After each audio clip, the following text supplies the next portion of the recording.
Vous êtes à l'écoute du programme Encouragement du jour, Shalom. Ulrich Venga avec vous et nous partageons très rapidement une partie de l'histoire de l'Église comme annoncé. Nous parlons du nestorianisme et le concile d'Éphèse. Le nestorianisme et le concile d'Éphèse. Pourquoi nous évoquons ceci? C'est simplement pour mettre davantage la lumière sur le contexte dans lequel s'inscrit le message que partage Encouragement du jour. Encouragement du jour veut donc amener ses auditeurs à comprendre et à réaliser davantage la valeur de l'œuvre de Christ. L'œuvre de Christ est une œuvre achevée.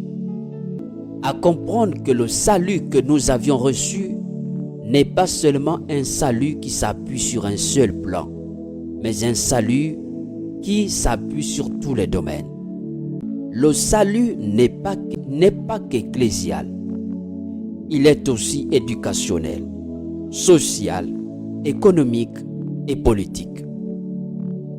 C'est donc dans ce contexte que s'inscrivent nos encouragements.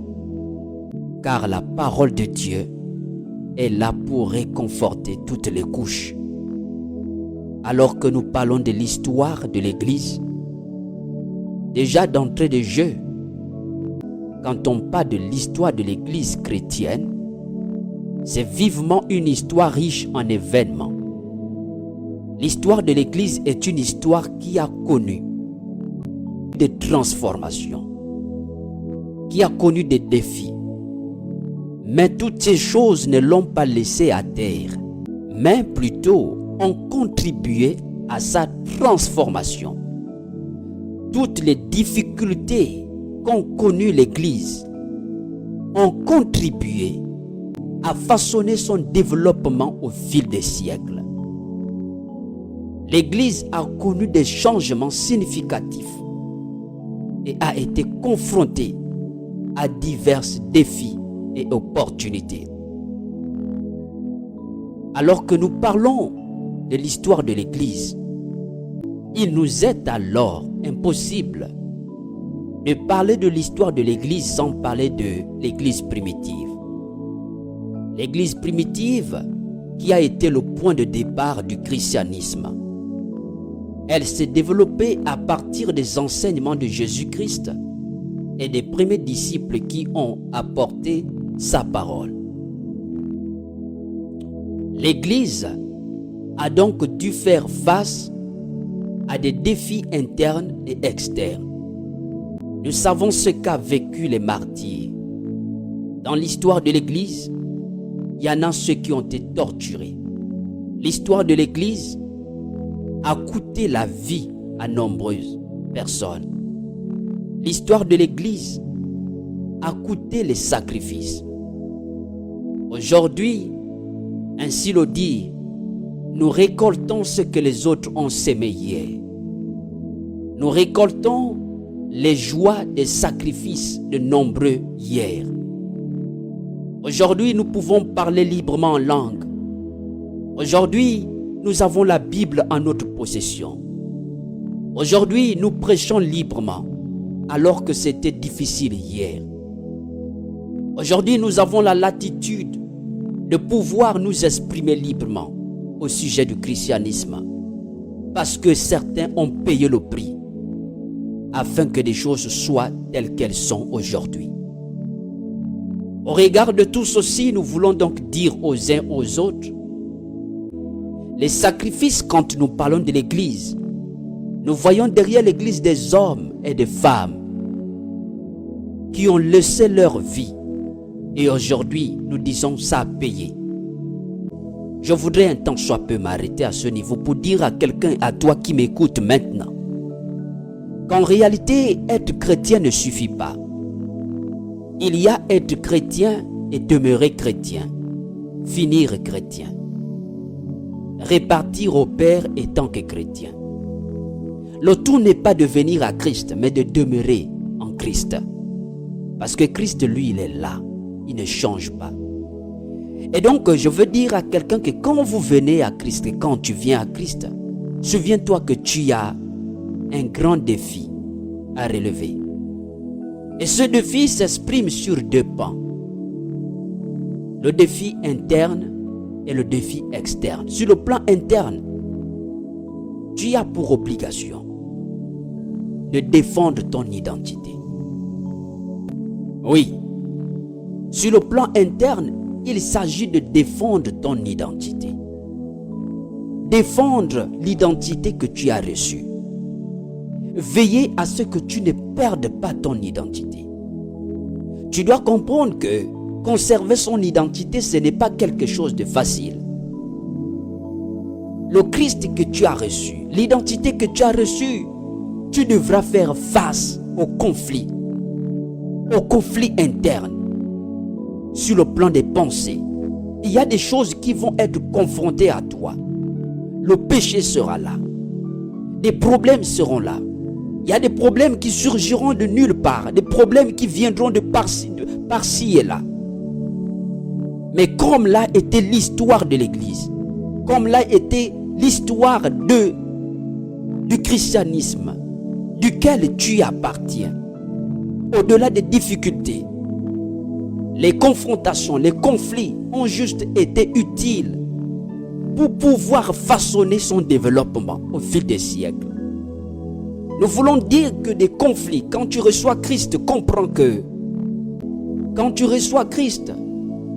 les défis que tu rencontres, les problèmes que tu rencontres ne sont pas là pour te mettre à terre, comme l'a dit l'apôtre Paul, mais que ces problèmes contribuent et participent à la propagation de l'évangile. Que ces problèmes contribuent à façonner ton caractère. Que les difficultés contribuent à façonner ton identité. Que les difficultés contribuent à façonner ta personnalité. Que les difficultés, que les galères, que ta résistance, que tes combats contribuent à façonner ta vie chrétienne. Que tous ces conflits que tu rencontres contribuent à façonner le héros que tu es. Et sur le plan externe, tu devras comprendre que tu te feras face au défi qui consiste à partager l'évangile. Car l'évangile ne sera pas toujours reçu par tous. Tu partageras, on refusera. Il y en a qui te traiteront de tous les noms d'oiseaux. Mais tiens fort. Partager l'évangile a coûté la vie à nombreuses personnes. Nous ne sommes pas épargnés. Partager l'évangile a connu des résistances. Nous aussi, nous ferons face aux difficultés. Tout le monde n'acceptera pas ton identité et tout le monde n'acceptera pas de recevoir l'évangile, ce qui provient de ton identité. Retiens cela. Alors, au cours du 4e siècle, en parlant donc des défis qui étaient des défis internes et externes, dans le cadre interne, des défis qu'ont connu l'Église même. Au cours du 4e siècle, il va donc naître des débats théologiques, des débats majeurs qui ont émergé, notamment la controverse arienne. Cette controverse a été déclenchée par des enseignements d'Arius, un prêtre d'Alexandrie qui remettait en question la nature divine de Jésus-Christ. Ce qui a entraîné ce que l'on appelle la présence des conciles. Et là, parmi ces conciles, on a le concile de Nicée. Quand on parle de concile, souvenez-vous, c'est simplement une rencontre des hommes de Dieu, une rencontre des évêques. C'est un synode à nos temps, ok? Donc, cette controverse a entraîné le concile de Nicée en 325. Derrière cette controverse, il y avait une autre à partir du 5e siècle. Donc il faut déjà noter au passage que le 5e siècle de l'histoire de l'Église a été une période tout à fait tumultueuse et importante dans l'histoire de l'Église. C'est aussi une période qui a connu des débats théologiques et des conflits politiques qui ont aussi façonné cette époque. Et donc c'est à cette époque, au cours du 5e siècle, que va naître ce que nous voulons partager aujourd'hui, la controverse nestorienne. Cette controverse remettait donc en question la relation entre la nature humaine et la nature divine de Jésus-Christ. C'est pourquoi a été organisé alors le Concile d'Éphèse. Le Concile d'Éphèse a été donc organisé afin de résoudre à son tour la controverse nestorienne. En parlant donc de la controverse nestorienne, il est important de situer ce qu'est le nestorianisme. Le nestorianisme est une doctrine théologique qui a émergé au 5e siècle dans l'Empire romain orient. Cette doctrine était associée à Nestorius, qui était l'archevêque de Constantinople à l'époque. Et donc le nestorianisme enseignait que Jésus-Christ existait en deux personnes distinctes, une humaine et une divine, plutôt qu'en une seule personne avec deux natures comme l'enseignait la tradition orthodoxe. Le concile, donc la tenue du concile d'Éphèse, comme je le disais en 431, a été donc convoqué pour traiter de cette controverse théologique, ce qui a réuni les évêques et les délégués des églises pour pouvoir adopter finalement une position au sujet du nestorianisme. Voyez-vous, Nestorius, c'est l'archevêque qui n'a pas voulu marcher du même pied que les autres, qui n'a pas voulu continuer sur l'enseignement des apôtres. Nestorius, c'est donc l'archevêque qui, pendant que d'autres enseignaient autre chose, lui, il parlait d'autre chose. C'est pourquoi les autres se sont réunis et puis ils ont dit, mais non, ce n'est pas bon. Il faut qu'on mette un terme à cela, à cette controverse. Parce que les enseignements de Nestorius prenaient de l'ampleur. Cette affaire qui fait déjà écho et qui va jusqu'à toucher les dirigeants de l'Empire. Alors finalement, le concile d'Éphèse, après cette retrouvaille qui a regroupé toutes ces personnes, le concile d'Éphèse a donc condamné avec ferveur les enseignements du nestorianisme. Et le concile d'Éphèse a déclaré les enseignements de Nestorius comme étant des enseignements hérétiques, pas des enseignements à enseigner au sein de l'Empire. Tous ceux qui prêchaient que Jésus n'était pas Dieu, que Jésus n'était pas 100% Dieu, 100% homme, étaient passés à tabac. Donc ils ont condamné ces enseignements.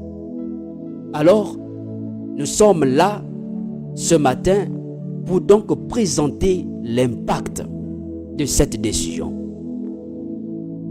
Donc cette décision qui avait été prise par le concile d'Éphèse a finalement été adoptée, en ce sens que Jésus-Christ était vrai Dieu et vrai homme dans une seule personne et non pas deux. Jésus-Christ n'était pas deux personnes, n'est pas deux personnes distinctes.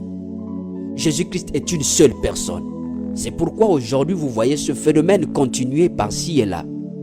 Certains disent Jésus n'est pas le Fils de Dieu. Certains disent que Jésus n'est pas Dieu.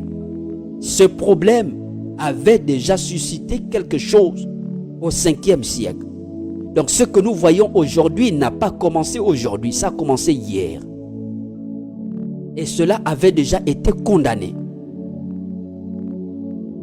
Alors, nous voulons donc à travers l'organisation de ce concile d'Éphèse, tirer une grande leçon. Laquelle de leçon?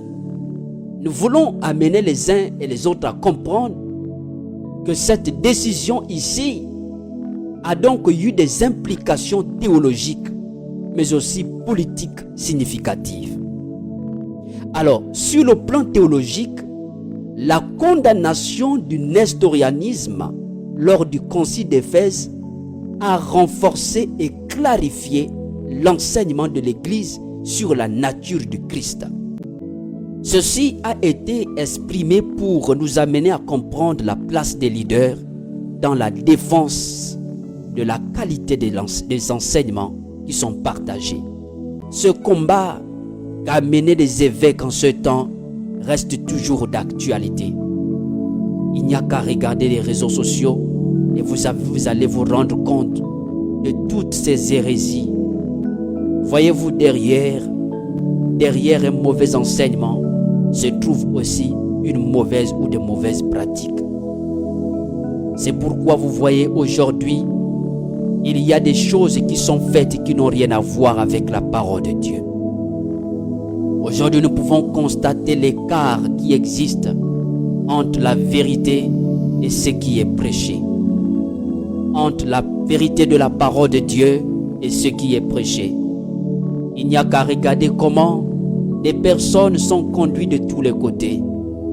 Certaines personnes sont exploitées à devenir même des bêtes, des animaux. Parfois, quand vous regardez, vous trouvez sur des réseaux sociaux d'autres que l'on fait manger de l'herbe, d'autres que l'on fait, que l'on piétine, tout simplement parce que c'est le leader. Il y en a d'autres que l'on prend et que l'on souffre des choses. Plusieurs sont des pratiques qui, aujourd'hui, figurent, qui n'ont rien à voir avec la parole de Dieu. L'évangile n'est plus prêché, mais la place a été accordée à une parole qui trompe les gens. Il est donc de la responsabilité des leaders de veiller sur la vie de leurs membres. Il est de la responsabilité des leaders de comprendre que ce combat qui a été mené au concile d'Éphèse n'est pas terminé.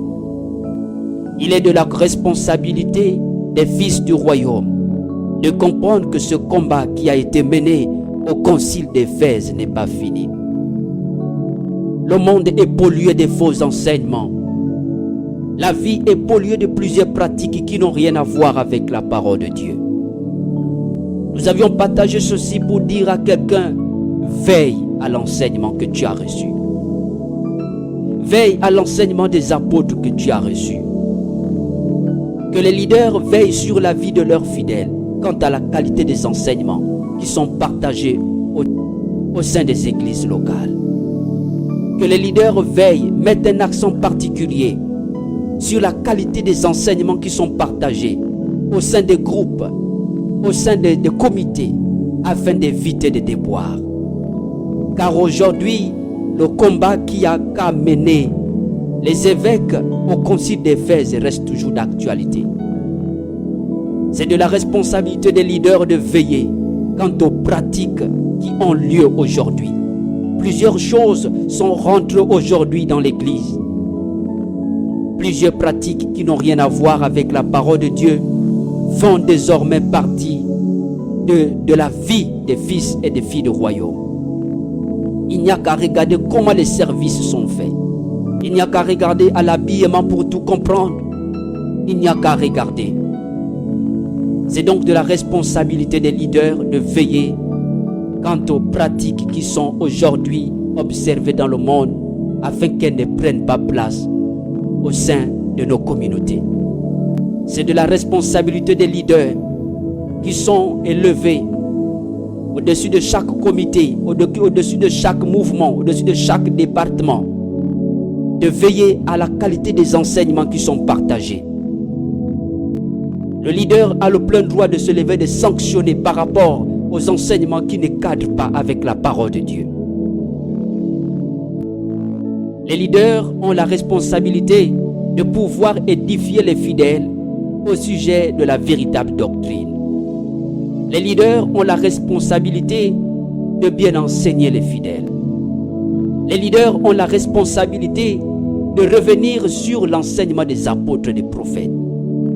Les leaders ont la responsabilité, au regard de tout ce qui s'est fait aujourd'hui dans la société, de tous les messages qui sont partagés, de veiller à tout ce qui peut apporter des ruses au milieu des fidèles. Les leaders ont la responsabilité d'enseigner les fidèles sur la véritable évangile. Deuxièmement, ceci a eu un impact sur le plan politique. L'empereur Théodose II, qui régnait à l'époque, soutenait initialement Nestorius.